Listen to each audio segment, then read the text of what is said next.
സന്യാസിമാരെ ഈ ഒരു യാത്രയ്ക്ക് ഇറക്കിയത് വാസ്തവത്തിൽ കേരളത്തിൻ്റെ ചില പ്രശ്നങ്ങളിലേക്ക് അത് അഭിമുഖീകരിക്കാൻ തുടങ്ങിയപ്പോഴാണ് നമ്മൾ ഈ ഒരു യാത്രയ്ക്ക് ഇറങ്ങിയിട്ടുള്ളത്. ഇത് കേവലം ഹിന്ദു സമാജത്തിൻ്റെ മാത്രം പ്രശ്നമായിട്ട് ഞങ്ങൾ കാണുന്നുമില്ല.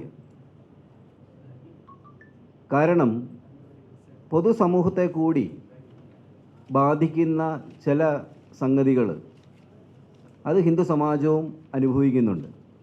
ഹിന്ദു സമാജം എന്ന് പറയുമ്പോൾ ഇവിടെ ഭൂരിപക്ഷ സമൂഹമായിരിക്കുന്നിടത്തോളം, അത്രയും ആയിരിക്കുന്നിടത്തോളം ഈ സമാജം എന്ത് ചെയ്യുന്നു അല്ലെങ്കിൽ എന്ത് അനുഭവിക്കുന്നു എന്നുള്ളത് എല്ലാ സമൂഹത്തിൻ്റെ എല്ലാ മേഖലകളിലും ഉള്ളവരും അനുഭവിക്കുന്ന ഒരു വിഷയമായിട്ട് തന്നെ വരികയുള്ളൂ. അതുകൊണ്ട് തന്നെ ഇത് പൊതുസമൂഹത്തിൻ്റെ തന്നെ വിഷയമാണ്. കേരളത്തിന് അടുത്ത കാലത്തായിട്ട് കേരളം ഭാരതത്തിൻ്റെ ഒരു ഭാഗം അല്ല, അല്ലെങ്കിൽ ഭാരതത്തിൻ്റെ ഒരു സ്വത്വം, ഒരു പാരമ്പര്യം, അതിൻ്റെ ഗുണങ്ങളല്ല കേരളത്തിനുള്ളത് എന്നൊരു പ്രചരണം വളരെ വ്യാപകമായിട്ട് കുറച്ച് കാലമായിട്ട് നടക്കുന്നുണ്ട്. പല വൈദേശിക കൂട്ടായ്മകളുടെ ഒരു സംസ്കാരം, അതിൻ്റെ ഒരു സങ്കര സ്വഭാവമാണ് കേരളത്തിന് എന്നൊക്കെയാണ് പഠിപ്പിച്ചുകൊണ്ടിരിക്കുന്നത്. അങ്ങനെയൊക്കെയുള്ള പഠിപ്പിക്കലിൻ്റെ ഫലമായിട്ട് ഭാരതം മുന്നോട്ട് വെച്ചിട്ടുള്ള പല നന്മകളെയും പല മൂല്യങ്ങളെയും ധ്വംസിക്കുന്ന ഒരു പ്രവണത കേരളത്തിൽ വ്യാപകമായിട്ട് നടക്കുന്നുണ്ട്. അത് ഏത് മേഖല എടുത്ത് നോക്കിയത്, ഉദാഹരണത്തിന് നമസ്കരിക്കുന്ന കാര്യത്തിലാണെങ്കിലും പാദ നമസ്കാരത്തിൻ്റെ കാര്യത്തിലാണെങ്കിലും അതുപോലെ തന്നെ മറ്റ് ഈ ഏതെങ്കിലും ക്ഷേത്രങ്ങളുടെ ആചരണങ്ങളുടെ കാര്യത്തിലാണെങ്കിലും കാവുകളുടെയും കുളങ്ങളുടെ കാര്യത്തിലാണെങ്കിലും നമ്മുടെ ഇവിടുത്തെ പ്രകൃതിയെ സംരക്ഷിക്കുന്നതിൻ്റെ ഭാഗമായിട്ട് ഗോക്കളെ സംരക്ഷിക്കണം എന്ന് പറഞ്ഞാലുള്ള കാര്യത്തിലാണെങ്കിലും ഒക്കെ സമഗ്രമായി ഇതൊന്നും ആർക്കും, ഈ സാധാരണ ആളുകൾക്ക് ഒരു ദോഷം ഉണ്ടാക്കുന്ന കാര്യങ്ങളല്ല. ഇതൊക്കെ പ്രകൃതി സംരക്ഷണത്തിൻ്റെയും പരസ്പര ബഹുമാനത്തിൻ്റെയും ഒക്കെ ആയിട്ട് ചില മൂല്യങ്ങൾ ഭാരതത്തിൻ്റെ സംസ്കാരമായിട്ട് നിലനിർത്തി പോന്നിരുന്നതാണ്. പക്ഷെ അതുപോലും അപമാനിക്കപ്പെടുന്ന ഒരു പ്രവണത കേരളത്തിലുണ്ട്. ആ അപമാനിക്കപ്പെട്ട് അങ്ങനെയുള്ള ഒരു സംഗതികൾ ഇങ്ങനെ എത്തിച്ച് നമ്മുടെ കേരള സമൂഹം, വിശേഷിച്ചും ഹിന്ദു സമാജത്തിനകത്ത് തന്നെ ഉണ്ട്. അതുകൂടി ഇതിനകത്ത് ഒരു ഒരുതരം നിഷേധ സ്വഭാവം, ഒരുതരം അരാജക സ്വഭാവം, അക്രമ സ്വഭാവം, ഇതൊക്കെ വ്യാപകമായിട്ട് നടക്കാൻ തുടങ്ങിയിരിക്കുന്നു കേരളത്തിൽ. അതിൻ്റെ ഫലമായിട്ട് നമ്മൾ ഏറ്റവും ഭദ്രമായിട്ട്, ലോകത്തിലെ ഏറ്റവും ഭദ്രമായിട്ട് ഒരു കുടുംബം എന്നുള്ള ഭദ്രത നമ്മൾ അനുഭവിച്ചതാണ് പൂർവ്വകാലത്ത്. അതിൻ്റെ ഭദ്രതയിലാണ് നമ്മളൊക്കെ ജീവിച്ചത്. പക്ഷേ ഇപ്പോൾ ആ ഭദ്രത നമുക്ക് അവകാശപ്പെടാൻ കഴിയുന്നില്ല. 1 വർഷമോ 2 വർഷമോ കഴിഞ്ഞാൽ ഡൈവോഴ്സിലേക്ക് നയിക്കപ്പെടുന്ന ഒരു സാഹചര്യം കേരളത്തിൽ എത്തിച്ചേർന്നിരിക്കുന്നു. അപ്പോൾ കുടുംബ പശ്ചാത്തലം നശിക്കുന്നു. അതുപോലെ തന്നെ ആത്മഹത്യാ പ്രവണതകൾ, ഇതെല്ലാം നമ്മൾ കണക്കുകളെടുത്ത് നോക്കി ആത്മഹത്യാ പ്രവണതകൾ കേരളത്തിൽ വളരെ വർദ്ധിച്ചിരിക്കുന്നു.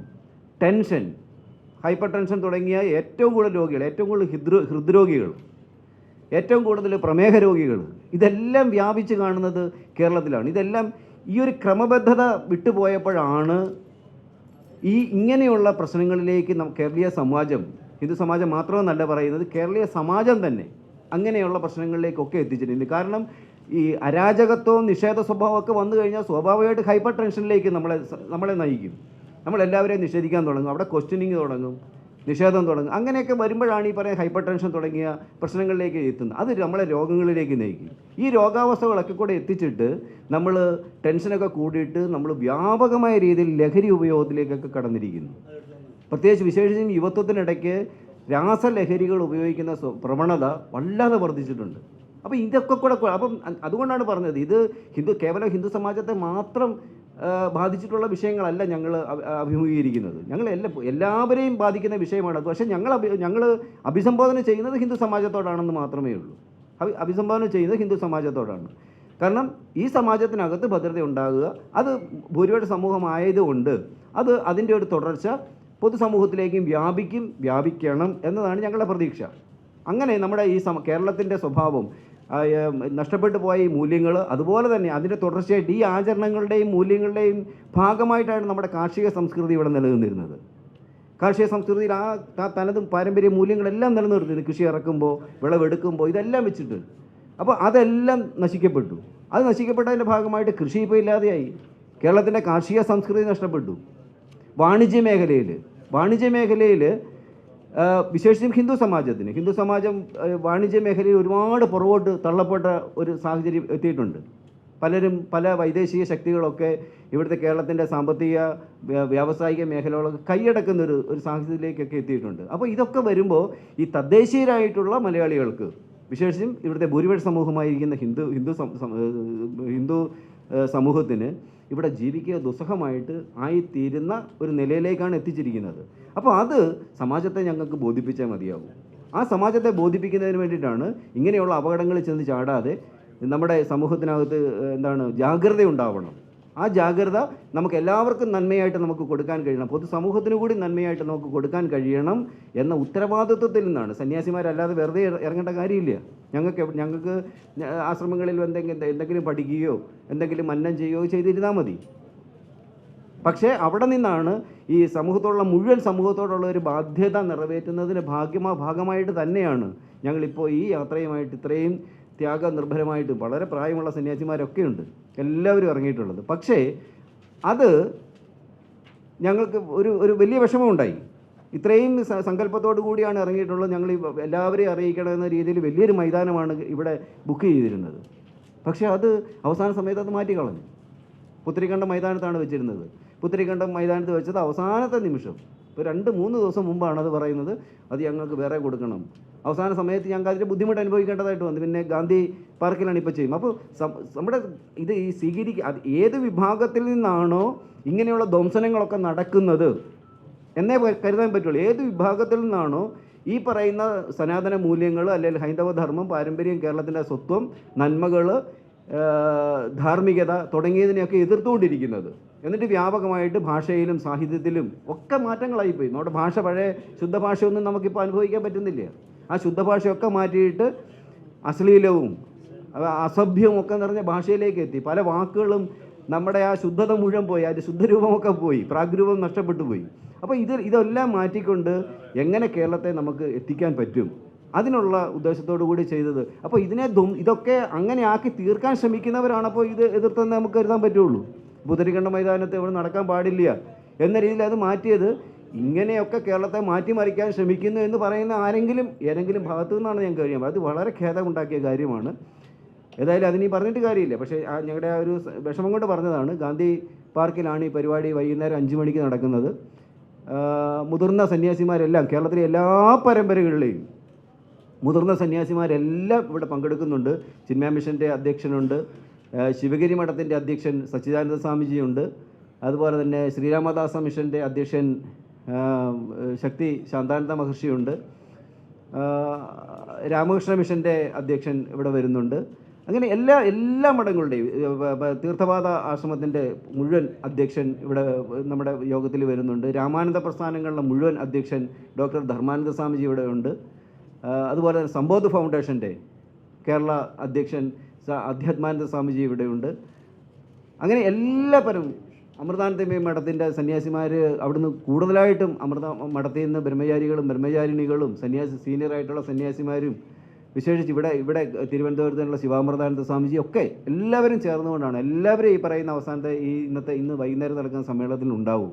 അപ്പോൾ എല്ലാവരും ചേർന്നുകൊണ്ട് ഒരേ സ്വരത്തോടു കൂടി, ഒരേ മനസ്സോടുകൂടി, ഞാൻ ആദ്യം തന്നെ പറഞ്ഞു, ഞങ്ങൾ ഹിന്ദു സമാജത്തെ മാത്രം ഉദ്ദേശിച്ചല്ല, ആ നന്മ ഹിന്ദു സമാജത്തിനകത്ത് ഈ മൂല്യ സംരക്ഷണത്തിൽ കൂടി ഞങ്ങൾ ഉണ്ടാക്കുന്ന നന്മ പൊതുസമാജത്തിൽ കൂടി എല്ലാവർക്കും ഉണ്ടാകണം എന്ന സങ്കല്പത്തോടു കൂടിയാണ് ഈ സന്യാസിമാരെല്ലാം ഒത്തുചേർന്നുകൊണ്ട് ഇവിടെ പ്രാർത്ഥിക്കുന്നത്, സങ്കല്പിക്കുന്നത്. അപ്പോൾ ശാന്തിഗിരി ആശ്രമത്തിൻ്റെ ഗുരുരത്നം ജ്ഞാനതപസ്യ ഉണ്ടാകും.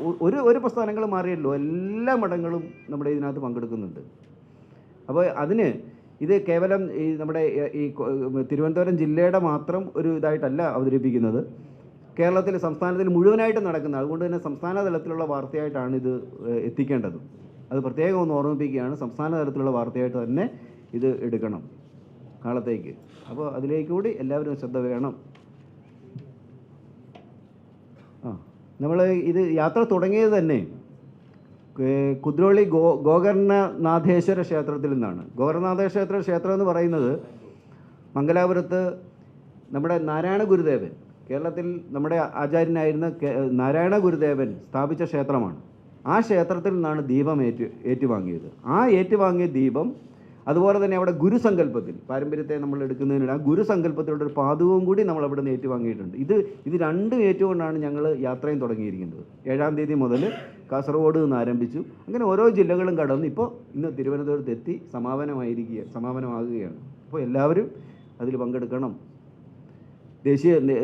നമ്മൾ നാഷണൽ രീതിയിൽ തന്നെ വാർത്ത കൊടുക്കുക. ഇപ്പോൾ സംസ്ഥാന സ്റ്റേറ്റിൻ്റെ മാത്രമല്ല നാഷണൽ രീതിയിൽ, അത് കാരണം അങ്ങനെയാണല്ലോ നിൽക്കുന്നത് ഹിന്ദു സമാജത്തിന്. അങ്ങനെ വരുമ്പോൾ ആ രീതിയിൽ തന്നെ വാർത്ത കൊടുക്കാൻ ശ്രമിക്കുക.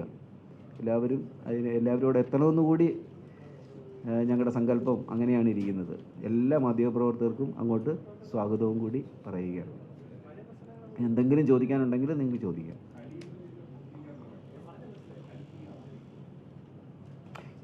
നമ്മൾ പൗരാണികത ഒന്നും ഇതിനകത്ത് പറഞ്ഞിട്ടില്ല. ഇപ്പോൾ കലിയുഗവും കൽക്കിയൊക്കെ പൗരാണികതയുടെ വിഷയങ്ങളാണ്. ഇവിടെ പൗരാണികമായിട്ടുള്ള ഒരു വിശ്വാസ കാര്യങ്ങളും പറഞ്ഞിട്ടില്ല. വളരെ നഗ്നമായി നമ്മുടെ മുമ്പിലുള്ള യാഥാർത്ഥ്യങ്ങളെക്കുറിച്ചേ പറഞ്ഞിട്ടുള്ളൂ.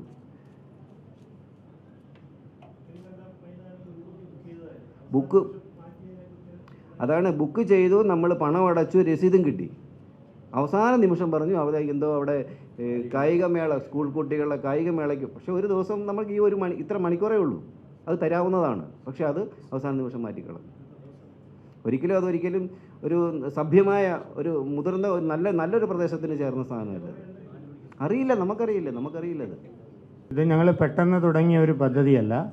കഴിഞ്ഞ 2 വർഷത്തെ ആലോചനകൾക്ക് ശേഷം കേരളത്തിലെ ഏതാണ്ട് 26ഓളം വരുന്ന ആശ്രമ പരമ്പരയിലെ 500ഓളം വരുന്ന എല്ലാ സന്യാസിമാരും കൂടി ആലോചിച്ചെടുത്ത ഒരു തീരുമാനമാണ് ഇത്.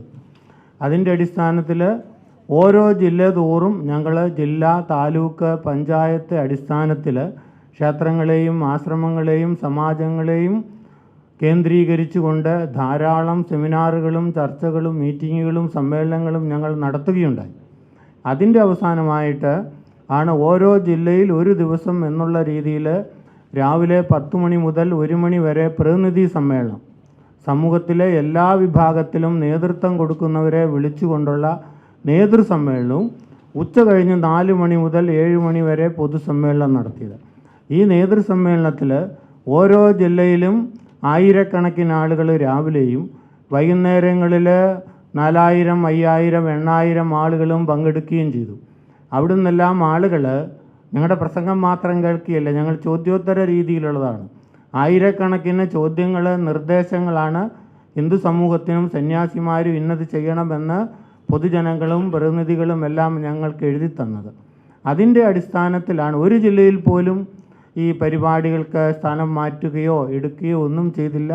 പക്ഷേ ഇവിടെ മാത്രമാണ് ഇങ്ങനെ ഉണ്ടായത്. അതിൻ്റെ ഈ 14 ദിവസം ഇന്ന് തിരുവനന്തപുരം ജില്ലയിലെയും നടക്കുന്നു, ഒപ്പം ഈ സമാപനവുമാണ് നടക്കുന്നത്. അപ്പോൾ ജനങ്ങൾ എന്താണോ, ഹിന്ദു സമാജം എന്താണോ അവരിപ്പോൾ വേണ്ടത് എന്ന് ആഗ്രഹിക്കുന്നത്, അവർ ഞങ്ങൾക്ക് ചോദിക്കുകയും പറയുകയും ചെയ്തതിൽ നിന്ന് ചർച്ച ചെയ്ത് ഞങ്ങൾ നിശ്ചയിച്ച കാര്യങ്ങളാണ് ഞങ്ങൾ ജനങ്ങളുമായിട്ട്, സമൂഹവുമായിട്ട്, സമാജവുമായിട്ട് സംവദിച്ചു കൊണ്ടിരിക്കുന്നത്.